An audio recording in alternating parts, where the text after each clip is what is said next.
తహసీల్దార్ చెప్తే హైకోర్టును కూల్చేస్తారా లేకపోతే చార్మినార్ కూల్చేస్తారని హైడ్రా కమిషనర్ రంగనాథ్ పైన హైకోర్టు ఆగ్రహం.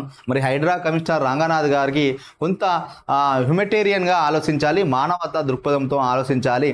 నిజంగా ఇలా సాయంత్రం నోటీసులు ఇచ్చి రేపు పొద్దున వచ్చి కూలదోస్తానంటే కరెక్ట్ కాదు. మీరు మీ వృత్తి సక్రమంగా చేసుకుంటున్నా, నేను నా కాకి బట్టలతోటి వచ్చిన కాబట్టి నేను మంచిగా పనిచేస్తున్నా, మంచి అధికారిగా పేరు తెచ్చుకున్నా అని మీరు పేరు కోసం ప్రయత్నం చేస్తున్నారు కావచ్చు.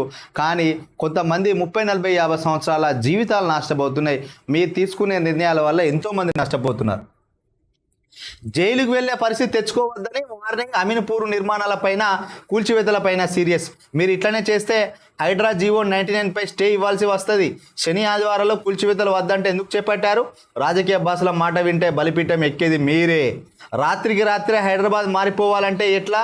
చెరువుల్లో ఆక్రమణలు కూల్చివేతను మేము అడ్డుకోవడం లేదు, కానీ రూల్స్ ప్రకారమే ముందుకు వెళ్ళాలని చెప్తున్నాం. కూల్చివేతలేమే మీ లక్ష్యమా? ట్రాఫిక్ గురించి పట్టించుకోరా? హైడ్రాకు ఉన్న విధానం ఏంటో చెప్పాలి.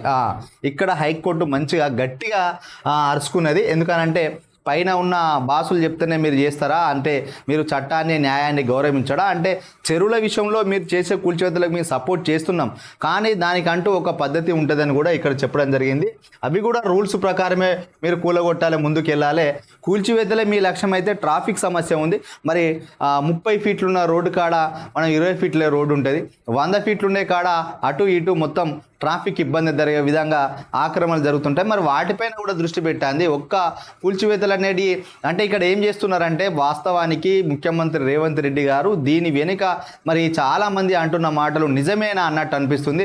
కొంతమందిని కూల్చివేతలు చేసి సామాన్యులను బలి చేసి బడాబావులకు ఒక భయం చూపుతున్నాడు. వాళ్ళు వెంటనే 100 కోట్లు 1000 కోట్లు ఇస్తున్నారా?